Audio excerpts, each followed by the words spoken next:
তবে কি মুখোমুখি বিতর্কে বসতে চলেছেন তারেক রহমান এবং ডাক্তার শফিকুর রহমান? জামায়াত আমিরের পোস্টের পর চড়ছে সম্ভাবনার পারদ।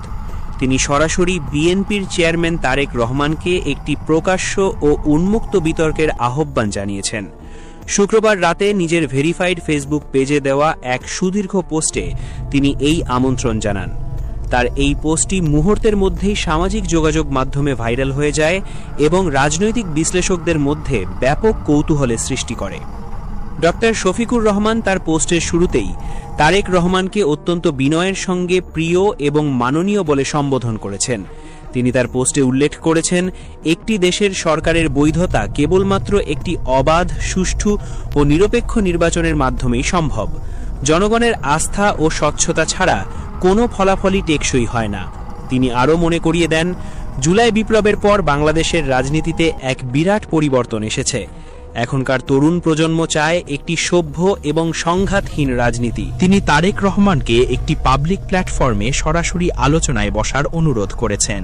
সেখানে উভয় দল তাদের নিজ নিজ নির্বাচনী ইশতিহার জনগণের সামনে তুলে ধরবে এবং একে অপরের নীতির সমালোচনা করবে। এর ফলে সাধারণ মানুষ সিদ্ধান্ত নেওয়ার সুযোগ পাবে যে তারা আগামীতে কোন ধরনের নেতৃত্ব চায়।